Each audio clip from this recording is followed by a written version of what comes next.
বান্দা যখন সেজদা দেয় তো আল্লাহ তাআলা ওই বান্দা মহব্বত করে পিঠে মাথায় কুদরতি ভাবে আল্লাহ যেন হাত বুলায়, তো বান্দা বসে। তো আল্লাহ তাআলা বলে আচ্ছা তো আর কিছু বলবা? তো বান্দা বলে আত্তাহিয়াতু লিল্লাহ ওয়াসসালাওয়াতু ওয়াত-তাইয়্যিবাত। আল্লাহ বলে আচ্ছা আমার প্রশংসা করছো, ঠিক আছে, খুশি হলাম, আর কিছু?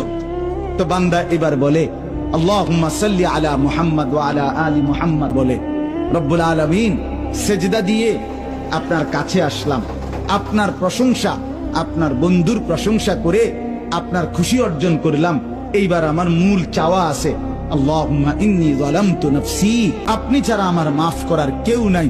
এখন আপনার এত কাছাকাছি হয়ে আমি আল্লাহ আপনার কাছে মাফ চাই।